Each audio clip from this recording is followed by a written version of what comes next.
نبی کریم صلی اللہ علیہ وسلم عالم الغیب نہیں ہے. آپ صلی اللہ علیہ وسلم کو غیب کا علم نہیں تھا. اگر آپ صلی اللہ علیہ وسلم کو غیب کا علم ہوتا، آپ غیب جانتے تو اپنے لیے بہت سارا خیر جمع کر لیتے. کہا یہ مسئلہ کہ تم مجھے کہتے ہو کہ ہماری طرح کے انسان ہیں، دولت بھی نہیں ہے، تو ولا اقول لکم عندی خزائن اللہ، میں نے تو کبھی بھی نہیں کہا کہ میرے پاس اللہ کے خزانے ہیں. ولا اعلم الغیب، میں نے یہ بھی نہیں کہا کہ میں غیب جانتا ہوں، مجھے نہیں پتا کل کیا ہونے والا ہے، میرے پاس غیب کا علم نہیں ہے. اس سے صاف پتہ چلتا ہے کہ پیغمبر عالم الغیب نہیں ہوتے. نہ بتاتے تو نہ تمہیں آدم علیہ السلام کی خبر تھی، نہ تمہیں نوح علیہ السلام کی خبر تھی، نہ تمہیں ابراہیم و اسماعیل علیہ السلام کی خبریں تھیں، نہ تمہیں حضرت یوسف علیہ السلام کے واقعات معلوم تھے. قرآن جو کچھ بھی بیان ہوا ہے وہ مصطفیٰ کی زبان سے تو بیان ہوا ہے، میرے آقا صلی اللہ تعالیٰ علیہ وسلم کے زبان سے بیان ہوا ہے. تو میرے عزیزو، جو ہو چکا حضور اس کا بھی علم رکھتے ہیں، جو ہو چکا میرے آقا صلی اللہ تعالیٰ علیہ وسلم اس کا بھی علم رکھتے ہیں، اس کی خبر رکھتے ہیں. اب بعد میں ہونے والا یہ بھی آپ کو معلوم ہے، ہر مسلمان کا عقیدہ ہے قیامت آنے والی ہے یا نہیں؟ اگر انکار کرو گے تو اسلام سے نکل جاؤ گے. قیامت کیسے آئے گی اس کا پورا نقشہ بھی معلوم ہے. کیسے آئے گی آپ نے علماء سے سنا ہوگا، کتابوں میں پڑھا ہوگا. قیامت کے قریب کیا کیا حالات ہوں گے، نشانیاں کیا کیا ہیں، یہ سب چیزیں بتائی گئی. یاجوج ماجوج آئیں گے، دجال نکلے گا، سورج پچھم سے نکلے گا، دابت الارض آئے گا، یہ بڑی بڑی نشانیاں. عیسیٰ علیہ السلام نازل ہوں گے، امام مہدی کا ظہور ہوگا، یہ بڑی بڑی نشانیاں. اور اس کے بعد ایک دن ایسا آئے گا کہ سور پھونکا جائے گا. یہ اسرافیل علیہ السلام کے ہاتھ میں ابھی سور ہے، فرشتے ہیں، اور وہ باجے کی شکل کی ایک چیز ہے، اس سے آواز دھیرے دھیرے نکلے گی، اس کے بعد پھیلتی جائے گی، نہایت تیز ہو جائے گی. اسی آواز کے دھماکے سے پوری دنیا کا اختتام ہوگا.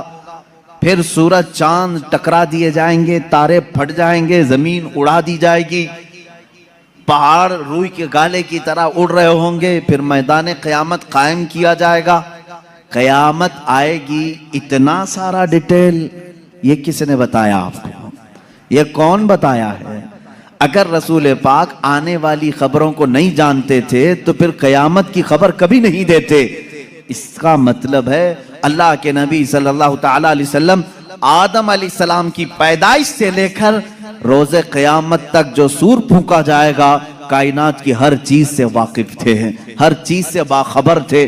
حضور اکرم صلی اللہ تعالیٰ علیہ وسلم کا علم غیب کتنا تھا کتنا نہیں تھا، اب اس پر آتے ہیں ہم.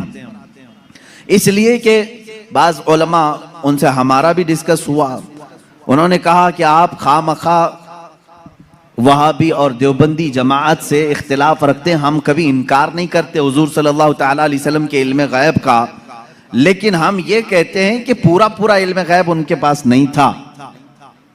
انہوں نے باضابطہ ہمارے ساتھ یہ ڈسکس کیا، پورا علم غیب نہیں تھا. ہم حضور کے تھوڑے سے علم غیب کا انکار نہیں کرتے، ہاں تھا رسول کو لیکن پورا نہیں تھا ہر چیز کا. میں نے کہا اس پر کیا دلیل ہے آپ کے پاس؟ انہوں نے کہا بعض مقامات پر حضور نے کہا ہے مجھے معلوم نہیں.